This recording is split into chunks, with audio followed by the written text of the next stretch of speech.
पिछले महीने मैंने आपके समक्ष और आपके माध्यम से देश के समक्ष कुछ साक्ष्य प्रस्तुत किए थे, कुछ खुलासे किए थे, कुछ वीडियो और ऑडियो आपसे साझा किए थे, रिलीज किए थे आपके समक्ष, जिसमें राष्ट्रीय स्वयंसेवक संघ की असलियत स्पष्ट तौर पर देखी जा रही थी। ठीक उसी समय मैंने आपसे राजस्थान के भ्रष्टाचार निरोधक ब्यूरो द्वारा दर्ज प्राथमिकी की सूचना को भी साझा किया था। इस मामले में राष्ट्रीय स्वयंसेवक संघ के राजस्थान के क्षेत्रीय प्रचारक श्री निम्बाराम, भाजपा के नेता और निलंबित मेयर के पति राजाराम और अन्य के खिलाफ भ्रष्टाचार निरोधक ब्यूरो द्वारा स्वतः संज्ञान लिया गया था तथा एक प्राथमिक जांच भी बैठाई गई थी। अनुसंधान, प्राथमिक अनुसंधान जिसको कहते हैं, वह किया गया, जिसके तहत उक्त वीडियो, ऑडियो, जो तमाम फाइल्स थी, वो विधि विधान प्रयोगशाला हैदराबाद, तेलंगाना भेजा गया, क्योंकि वो विशेषज्ञ माने जाते हैं। प्रयोगशाला की रिपोर्ट आई। उस रिपोर्ट और प्राथमिक अनुसंधान से यह स्पष्ट हो जाता है कि भ्रष्टाचार का यह एक गंभीर मामला बनता है। एफएसएल रिपोर्ट और प्रारंभिक जांच के पश्चात भ्रष्टाचार निरोधक ब्यूरो ने भाजपा नेता राजाराम, जो कि निलंबित मेयर जयपुर की सौम्या गुर्जर के पति हैं, और राष्ट्रीय स्वयंसेवक संघ के क्षेत्रीय प्रचारक श्री निम्बाराम और कंपनी के अधिकारियों के खिलाफ भ्रष्टाचार निवारण अधिनियम की धारा 7A, 7A व 8PC और आईपीसी की 120B के तहत आरोपियों का अपराध प्रथम दृष्टया प्रमाणित पाया गया और एक एफआईआर दर्ज कर ली गई। एफआईआर की प्रति मैं आपसे अभी साझा करूंगा। पिछली बार भी मैंने आपको बताया कि संघ की, जिसको अंग्रेजी में कहते हैं मोडस ऑपरेंडाई, क्या है। न कोई कागज, न कोई मेंबरशिप रजिस्टर, न कोई खाता, न कोई बही, इसलिए न कोई जवाबदेही। अगर हम में से कोई संघ में है और गलत काम करता हुआ पाया जाता है तो संघ कहेगा ये तो हमारे साथ कभी थे ही नहीं। इतिहास गवाह है कि संघ ऐसा कई बार कर चुका है। हम मोहन भागवत जी से एक सवाल पूछना चाहते हैं। सवाल प्रधानमंत्री जी से भी पूछेंगे। मोहन भागवत जी लगातार बड़ी बड़ी बातें करते हैं, हमारी संस्कृति के बारे में, हमारी सभ्यता के बारे में। हम उन मोहन भागवत जी से जानना चाहते हैं कि संघ की संस्कृति के बारे में जरा बताइए। क्या आप स्वयं आगे बढ़कर अपने प्रिय स्वयंसेवक राजस्थान के क्षेत्रीय प्रचारक श्री निम्बाराम के विरुद्ध कोई कार्रवाई करेंगे? बड़ी बड़ी बातें छोड़ दीजिए। हिंदुस्तान की संस्कृति क्या है, हमारी सभ्यता क्या है, वो हमें मालूम है, उसमें हमें कोई स्वयंभू ठेकेदारों की आवश्यकता नहीं है। लेकिन जो स्वयंभू ठेकेदार बनते हैं, हम उनसे उनकी संस्कृति, उनके संगठन की संस्कृति के विषय में आज पूरा देश जानना चाहता है कि जब आपके प्रिय स्वयंसेवक वीडियो और ऑडियो में स्पष्ट तौर पे रिश्वत में लिप्त हों, कंपनियों को डराने धमकाने में लिप्त हों, दीवार पे भारत माता की तस्वीर हो, कुर्सी पर क्षेत्रीय प्रचारक बैठे हों और मोल भाव कर रहे हों, 10% किसी कंपनी से मांग रहे हों उसको डरा धमका कर, क्या आपकी संस्कृति इस बात की, इस तरह के भ्रष्टाचार की अनुमति देती है? देश यह जानना चाहता है। हम प्रधानमंत्री जी आपसे भी जानना चाहते हैं कि ये जो कंपनी है बीवीजी, जो पूरा प्रकरण जिस कंपनी के आसपास है, प्रधानमंत्री जी क्या यह कंपनी आपके कार्यालय में भी कुछ काम करती है?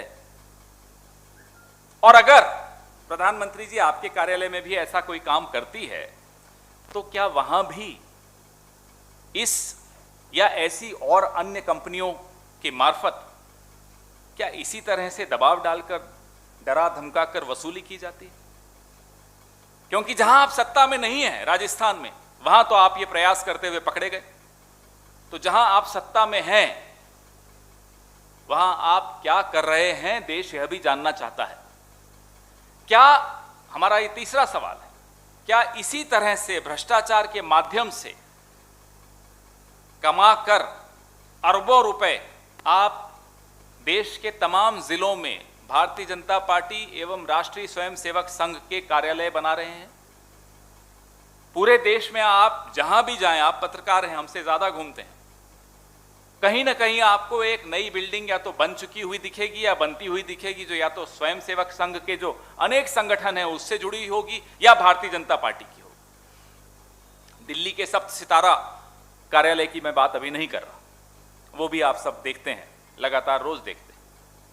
ऐसा 7 स्टार पॉलिटिकल हेडक्वार्टर पूरे देश में, क्या विदेशों में, आप, मैं भी कई देशों में घूमा हूं, इतना खूबसूरत, इतना आलीशान कार्यालय आपको नहीं दिखेगा। क्या ये सब इसी तरह से रिश्वत लेकर, भ्रष्टाचार करके,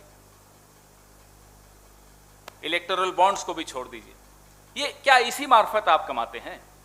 क्या इसीलिए आप सत्ता में आए हैं? ये तमाम हमारे सवाल हम आपकी माध्यम से देश के सामने रख रहे हैं। Last month I had shared with you some audio files.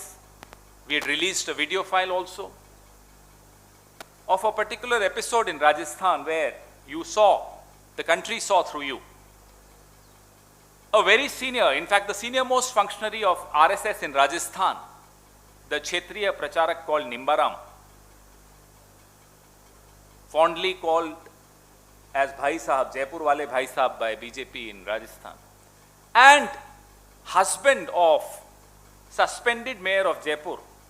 His name is Rajaram. He also is a BJP leader of Rajasthan. You saw in those video files, you heard in those audio files, negotiations going on between company officials and these two gentlemen of the BJP and the RSS. The company officials being threatened, arm twisted, and 10% commission being demanded for release of payment of 276 crore rupees, because this company BVG is engaged, has been engaged ever since the Vasundhara Raje government in Rajasthan in garbage lifting operations of the state. There was a pending payment. I'm just giving you a brief background. The pending payment had to be released, 276 crores. And these two gentlemen were asking for 10% commission. During the press conference, I had also informed you that the Anti-Corruption Bureau had taken suo motu cognizance of the entire episode, which was reported in the media and was doing its rounds on social media. And a preliminary inquiry was lodged. Now, since then, the Anti-Corruption Bureau Rajasthan sent those audio and video files to the FSL, the laboratory in Hyderabad, which is supposed to be the best. Based on the report of the FSL findings, forensic findings from Hyderabad, based on preliminary investigations, now the Anti-Corruption Bureau of Rajasthan has formally lodged an FIR under Section 7A of the Prevention of Corruption Act,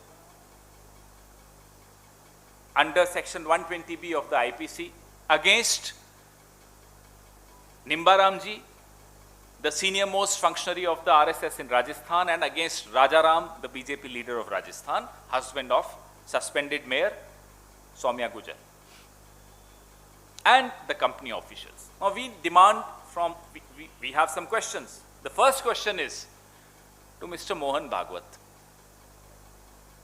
We often see him talk big.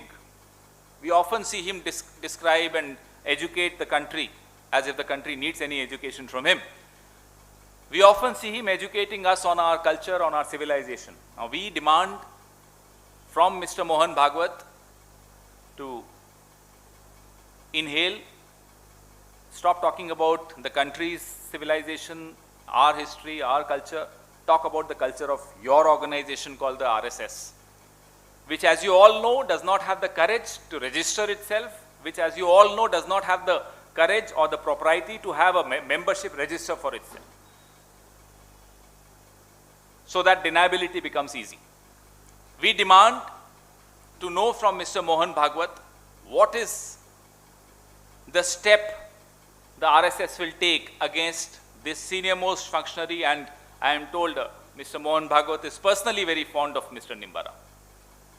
What will be the action taken against Nimbaram by the RSS? The country is waiting and watching Mr. Mohan Bhagwat. We also want to know from the Prime Minister of India whether this company BVG does some work for the Prime Minister's office and other offices of this government. Our third question to the Prime Minister of India is whether the same kind of arm twisting is done with this and other such companies to enrich the coffers of the Bharatiya Janata Party. Is it true that all your offices of the Bharatiya Janata Party and the Rashtriya Swayamsevak Sangh being built across the country in almost every district are being done because of the money collected in this manner, in this corrupt manner?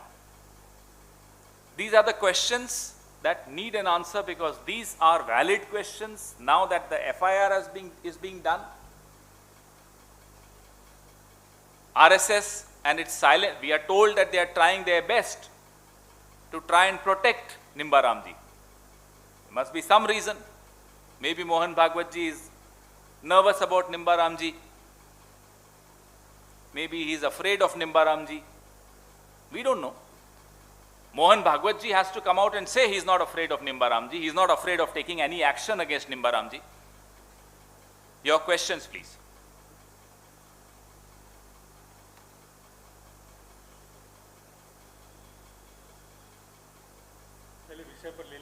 हाँ,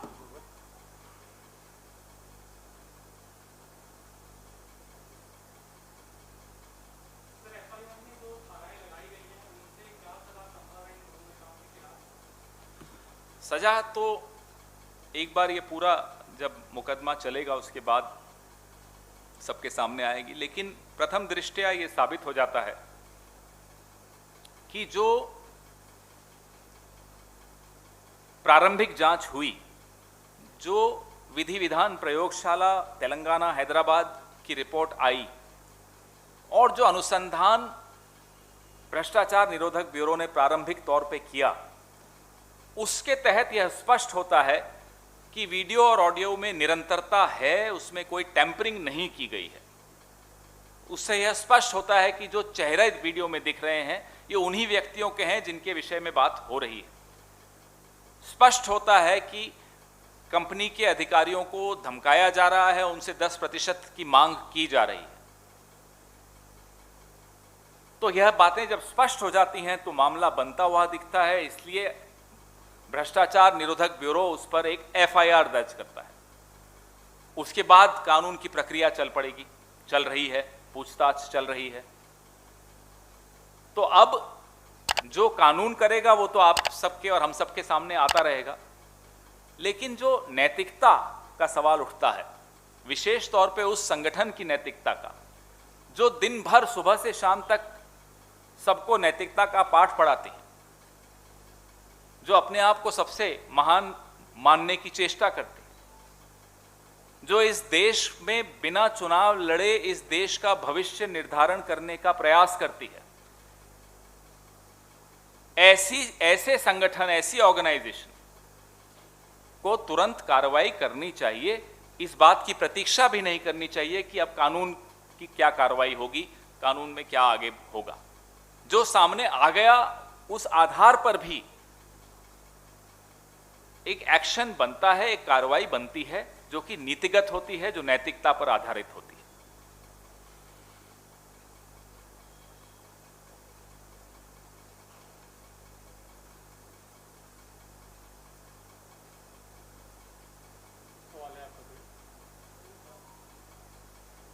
आप तो late आए हैं, तो आपका सवाल तो इस पे तो नहीं होगा।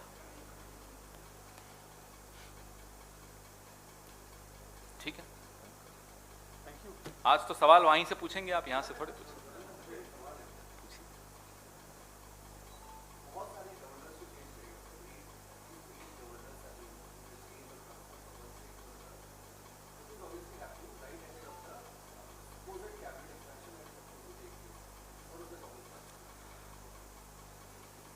Have they changed the governor who was found indulging into all kinds of constitutional impropriety in West Bengal? Have they changed the governor who was found selling his autobiography, compulsorily selling his autobiography to vice chancellors in Rajasthan? Financial impropriety, have they changed him?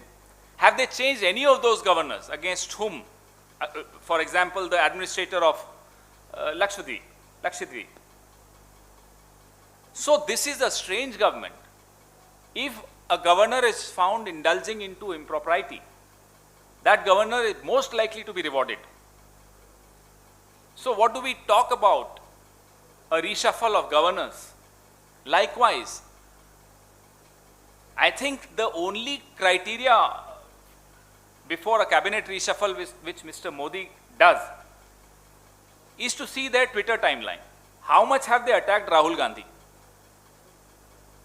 The more the tweets against Rahul Gandhi, the better it is for that minister, because the ministers in the Modi cabinet are not there to deliver, not there to do anything in terms of governance, their portfolios. The only unspoken rule for the cabinet of Mr. Modi is go attack Mr. Rahul Gandhi. You will see what will happen now. क्या किसी भी ऐसे राज्यपाल को हटाया गया है, क्योंकि मैंने लिस्ट नहीं देखी, मैं आपसे पूछ रहा हूं, जिसके विरुद्ध गंभीर आरोप हैं संविधान के साथ खिलवाड़ करते हुए, वो बंगाल के हों, वो राजस्थान के हों, वो अन्य राज्यों के हों, वो लक्षद्वीप के एडमिनिस्ट्रेटर हों? एक राज्यपाल हैं जो अपनी आत्मकथा जबरदस्ती वाइस चांसलर्स को बेच रहे हैं, दूसरे राज्यपाल बंगाल के आपके सामने हैं, रोज कुछ ना कुछ कर रहे होते हैं। तो क्या इन सबको बदला जा रहा है? तो मोदी सरकार में जब बदलाव भी होता है तो ऐसे किसी व्यक्ति को नहीं बदला जाता जिसके विरुद्ध कोई शिकायतें हों, उसको तो उल्टा इनाम दिया जाता है। आपने कैबिनेट रिशफल के विषय में पूछा, तो कैबिनेट में भी ऊंचा दर्जा पाने वाले मंत्रियों की एक ही योग्यता होनी चाहिए। वो मोदी जी समझते हैं कि ट्विटर पे वो राहुल गांधी जी के खिलाफ कितने ट्वीट करते हों, उस पर आधारित होती है उनकी प्रमोशन। देश के लिए, अपने विभाग के लिए, अपनी सरकार के लिए, अपने मैंडेट के प्रति वो क्या कर रहे हैं वो मायने नहीं रखता इस सरकार में। आने वाला रिशफल, पहले ही कुछ बोलना अच्छा नहीं रहता है किसी भी रिशफल के विषय में। प्रधानमंत्री का अधिकार है वो अपना रिशफल करें, लेकिन देश को क्या लाभ होगा या नहीं होगा, मैं उस विषय में आपको बता रहा हूं। जहां क्राइटेरिया, जहां मापदंड ये हो, वहां क्या लाभ होगा देश को।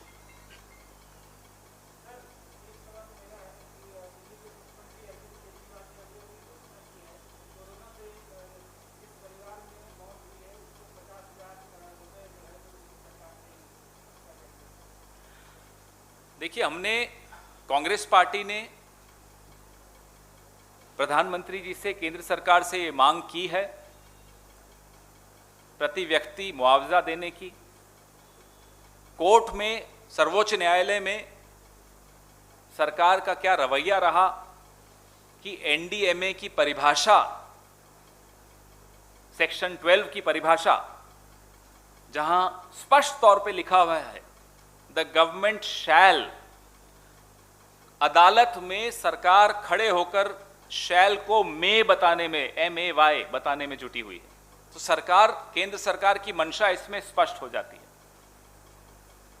एनडीएमए के अनुसार 75% केंद्र सरकार को देना होता है, 25% एसडीएमए को देना होता है, राज्य सरकारों को देना होता है। कोविड एक, विशेष तौर पे कोविड 2, केंद्र सरकार सीधे सीधे तौर पे केंद्र सरकार की विफलता की वजह से लोगों की मौतें हुई हैं। वो ऑक्सीजन की कमी न होने के बावजूद ऑक्सीजन उपलब्ध न हो अस्पतालों को, दवाइयां रेमडेसिविर का अवेलेबिलिटी नहीं होना, वो भी नहीं मिल रही थी, अस्पतालों में बेड नहीं मिल रहे थे, और जो त्राही त्राही पूरी मची पिछले महीनों में, उसका सीधा सीधा जिम्मेदारी केंद्र सरकार की होती है। राज्य सरकारों पर उसका वहन थोप देना, वो भी इस परिस्थिति में जहां आप उनको जीएसटी का उनका हिस्सा समय पर नहीं दे पाते,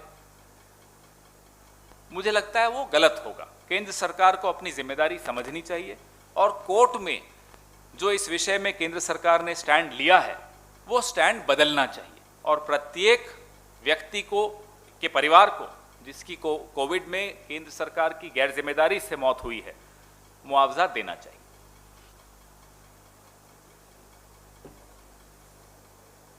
धन्यवाद। आसान सा या आसाम से?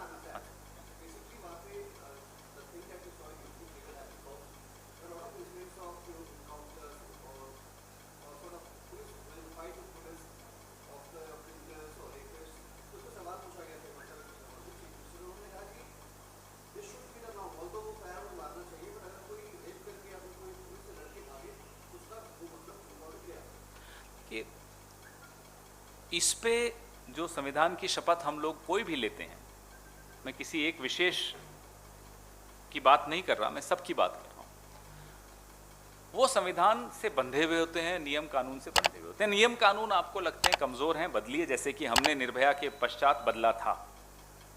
अगर आपको लगता है नियम कानून लचर हो गए हैं, उसमें कुछ परिवर्तन की आवश्यकता है, तो सरकार बिल्कुल उसमें स्वतंत्र है, वो अपने नियम कानून बदल दे। लेकिन नियम कानून से बंधे रहना सरकार का दायित्व भी है और सरकार उसके बाहर नहीं जा सकती।